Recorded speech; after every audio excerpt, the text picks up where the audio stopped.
बेगुन Kodar railway station एक ऐसा railway station जो इंडिया के थर्ड सबसे हॉन्टेड प्लेस में से एक है।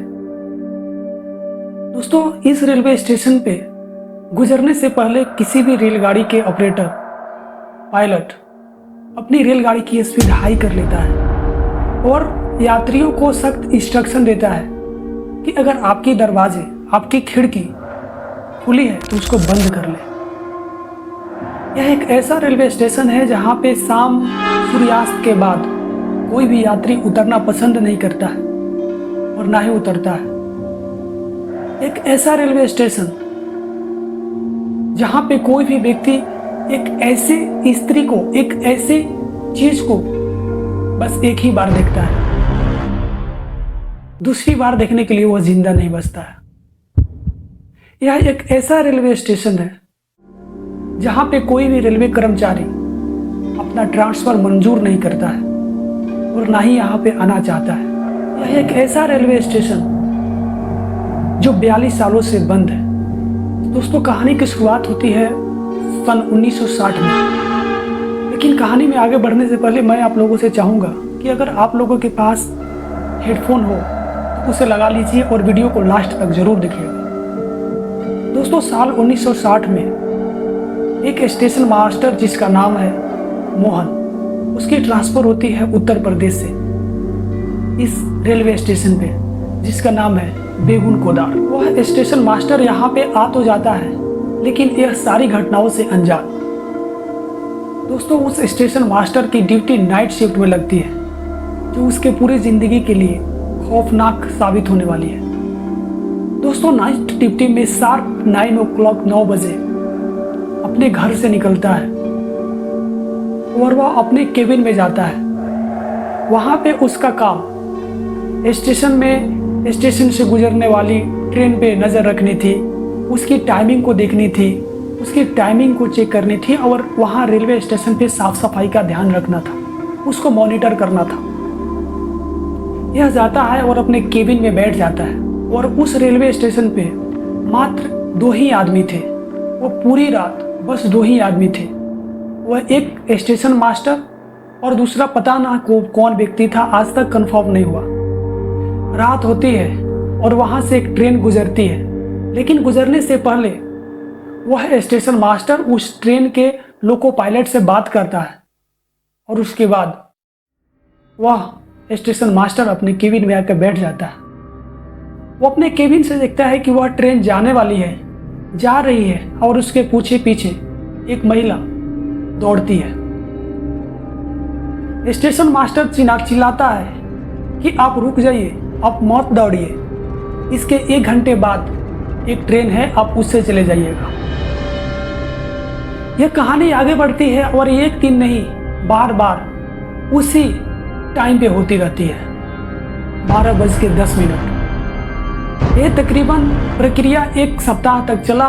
उसके बाद मोहनलाल जो स्टेशन मास्टर था नाइट शिफ्ट में, वह अपने दिन वाले स्टेशन मास्टर से बताता है कि यह एक ऐसी महिला है जो 12:10 वाली ट्रेन के पीछा करती है और हमेशा उसकी ट्रेन छूट जाती है।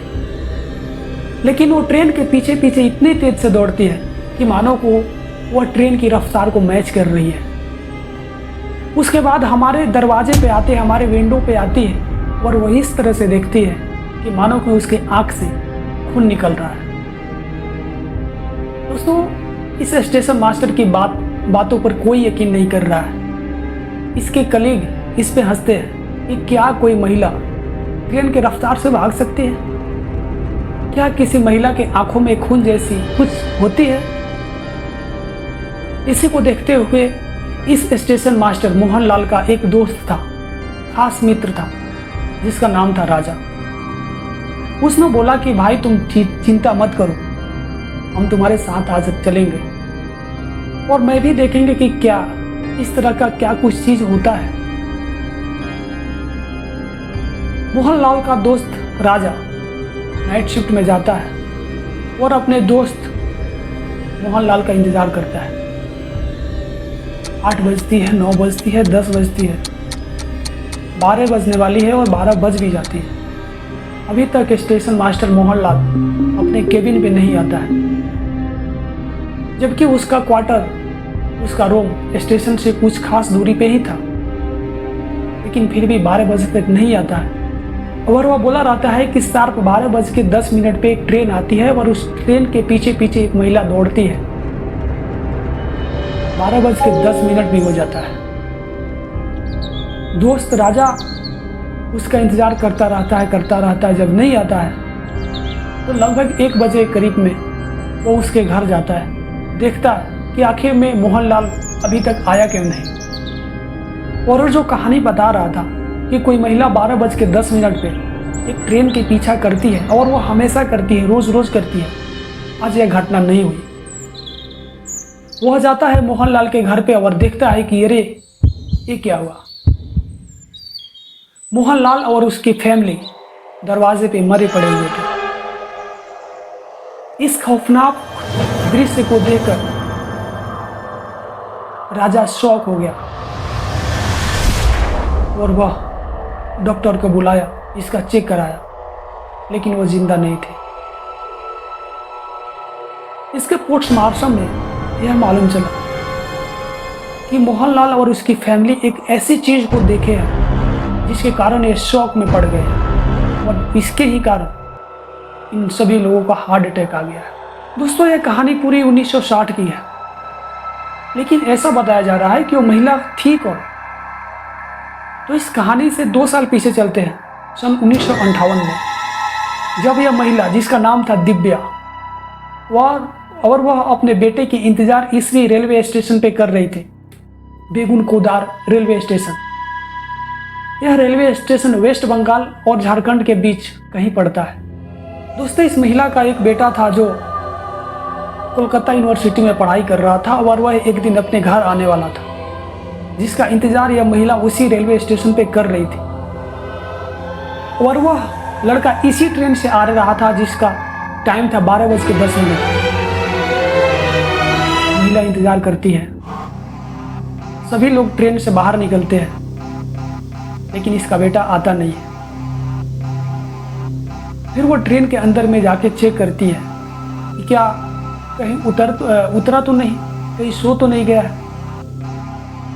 जाके पूछती है, लेकिन एक यात्री बताता है कि क्या आपका बेटा का नाम यह था। वो बोलती है हाँ।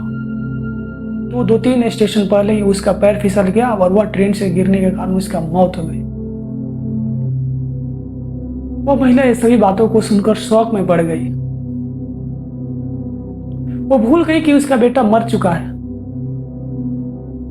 और फिर भी बार बार रोज रोज उस रेलवे स्टेशन पे आती थी और अपने बेटे का इंतजार करती थी। सप्ताह बीत गए, महीना बीत गया। बार बार वो महिला आती थी, देखती थी, लेकिन नहीं आता।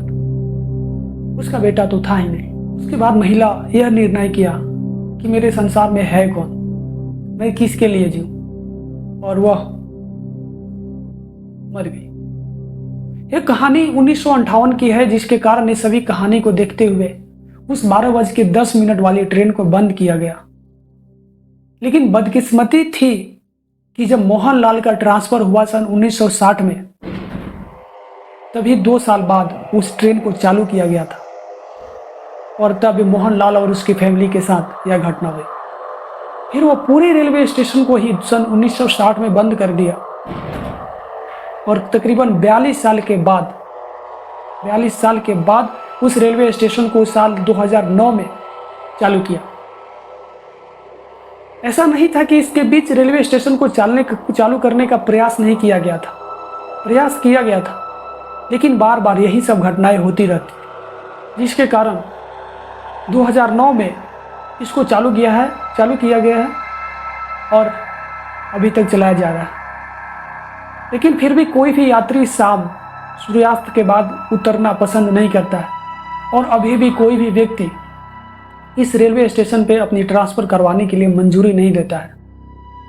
दोस्तों, ये पूरी घटना मैं नहीं कह रहा हूँ, केवल गांव वाले ही नहीं कर रहे हैं। ये पूरी घटना विकिपीडिया पे भी उपलब्ध है, क्योंकि आप चेक कर सकते हैं।